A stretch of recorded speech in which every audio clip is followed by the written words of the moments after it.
to take medication and to get better in itself is a miracle. That when I got out of that episode, like that was the worst depressive episode I had been in.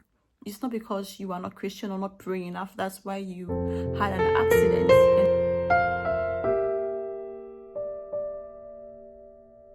Hi, and welcome to my YouTube channel. This is Salome, and you're watching God Inspired with Salome with me. And I'm happy to have you here. If you are a first-time watcher, if you're watching for the first time, thank you so much for stopping by. And if you are a returning subscriber, thank you for coming back.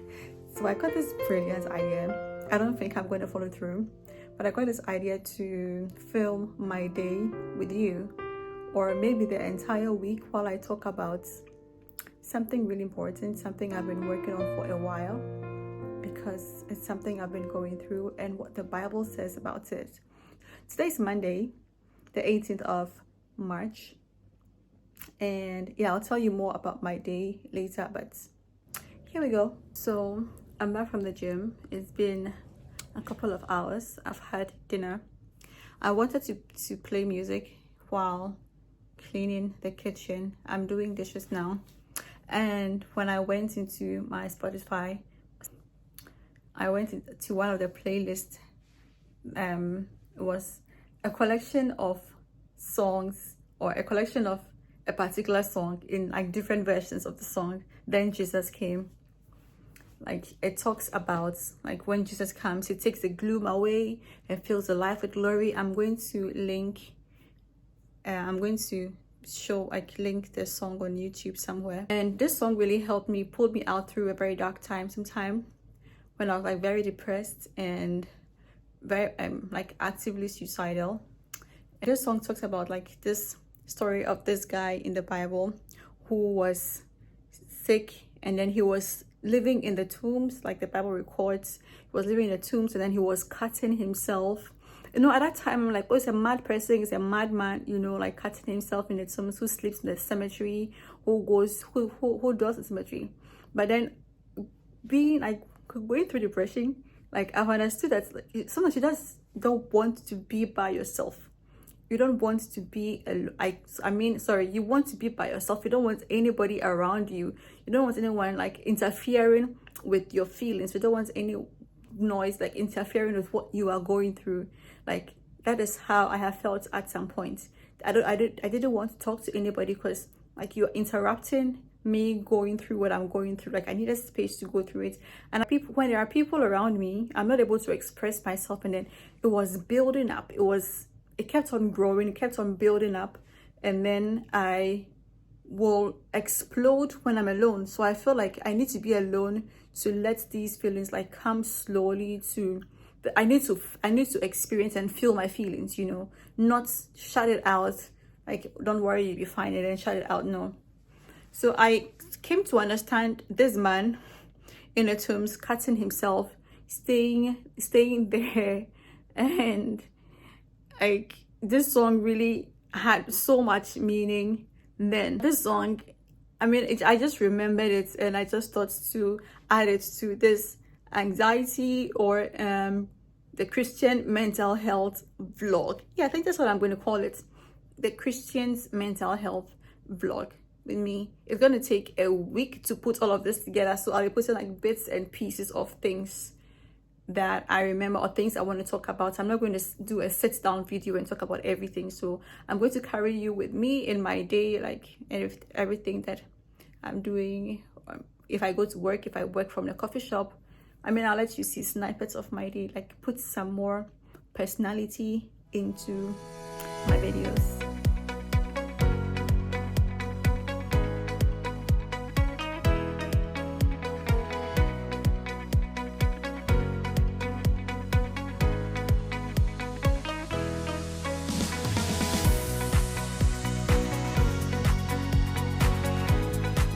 To begin with, you can have one tablet in the morning.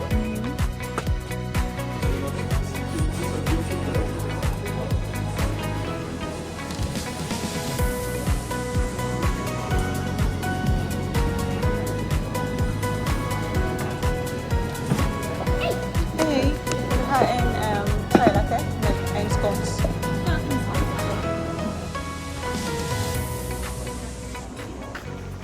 So I'm walking back home. I feel tired, so I couldn't work much at the coffee shop. So I'm going home to rest a bit, and then I will start working. I just got home and I have some energy, so I'm going to respond to some emails and send some emails, and I'm going to I want to take a nap. I have been working very little, but I work a bit. I want to take a nap, but then before I go, talking about the Christian's mental health. You know how when you have a physical injury, everybody sees and then they behave towards you differently. You know, you are allowed to take a break, you are allowed to stop working, you are allowed to to feel your pain. Okay, nobody tells you don't worry, it's all in your head. But then when you have like a mental injury, whatever it is, whether it's an anxiety condition, whether it is depression, or a eating an eating disorder, like whatever mental issue you have, people don't see it, so it's difficult for them to understand, and then difficult for them to allow you, like, so let you have a break. I want to talk in terms of Christianity. When you have a physical injury, all right, the church can pray for you, your pastors will pray for you, your friends will pray for you, but then you don't just rely on their prayer without getting any medical help whatever medical help that you need to help your wound, or to help your injury heal very quickly or heal properly. Of course the prayers are there, but then you go to the hospital, you see a doctor, or you get something to use.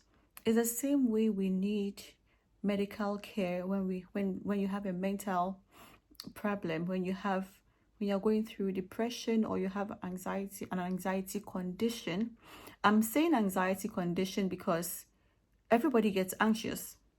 You know, you could be explaining something to someone about how you feel anxious about something, like, yeah, everybody feels the same way, I feel the same way, and then you feel dismissed and invalidated because the person just brushed you off.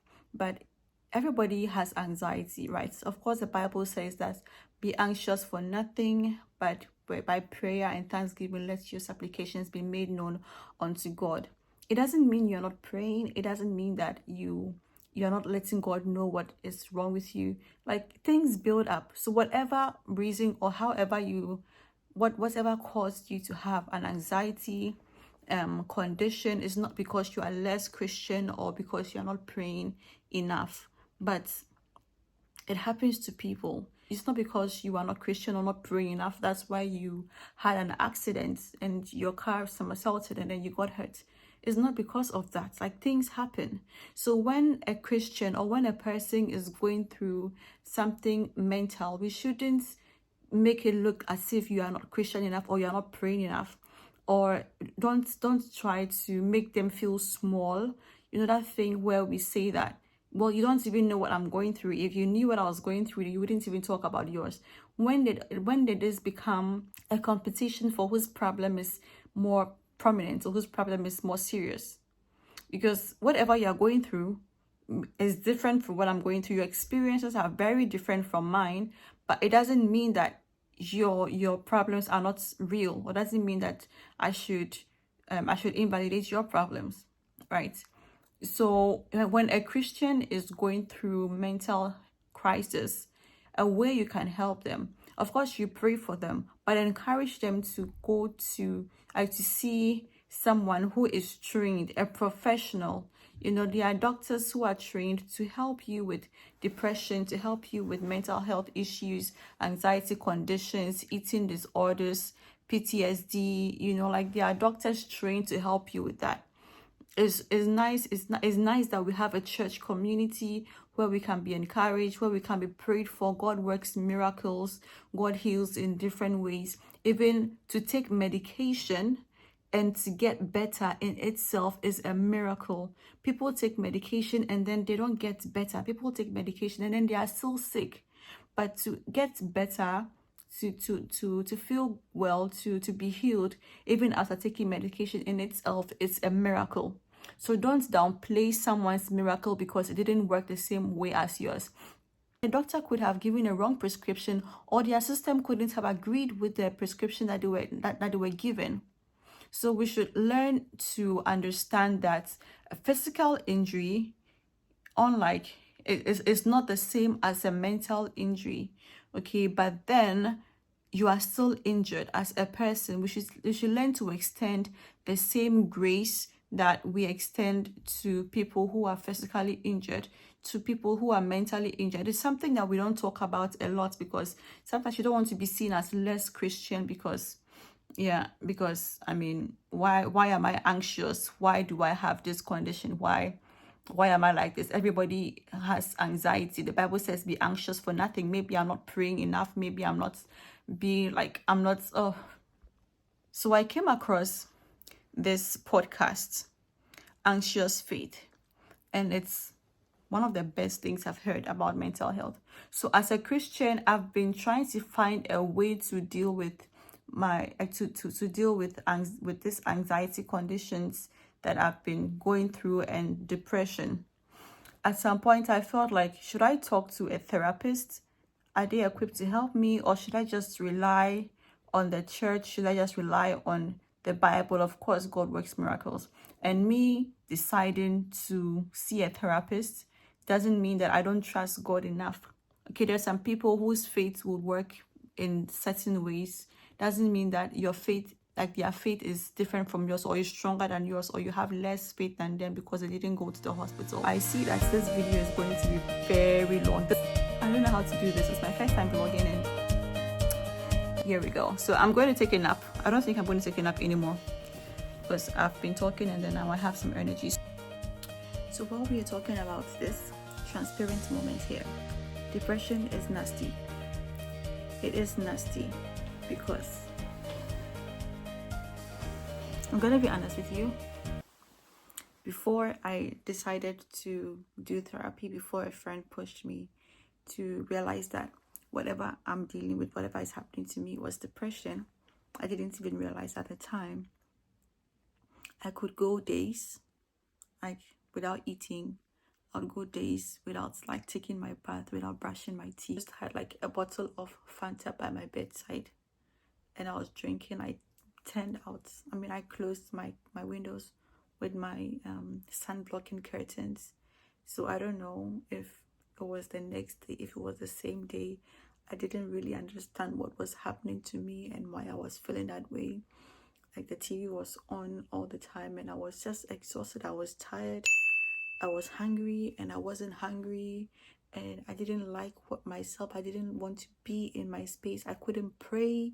I couldn't have my devotion. I didn't want to do anything. Nothing interests me at that time. I wasn't going to work. Nobody knew what was wrong with me. I just thought I was working from home. I wasn't responding to my phone. That happened to me. Depression is real, and it will put you in a place that you don't want to be.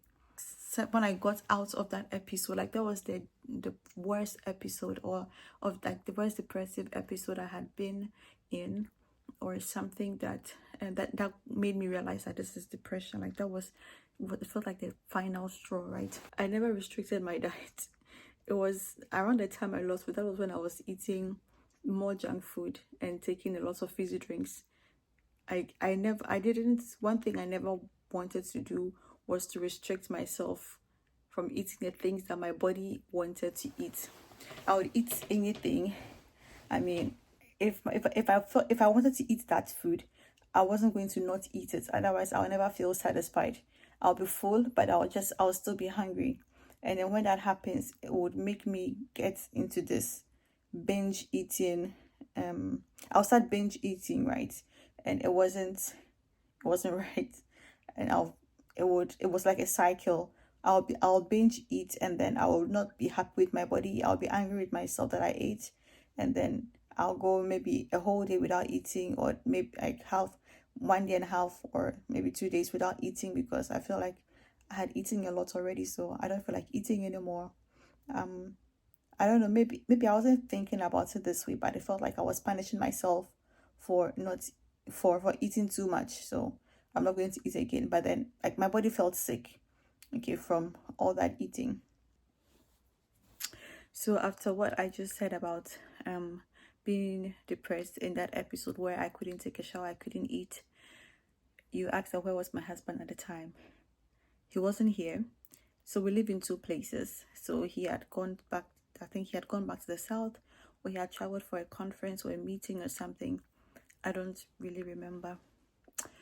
And honestly, I didn't always want him around, or I didn't want to be around anybody when I was feeling that way. And I felt like I couldn't go through what I was going through. Like I couldn't go through my emotions. I was tired of sucking it up. I was tired of swallowing it in. I was tired of not being able to bring it out. So it kept on piling up and growing.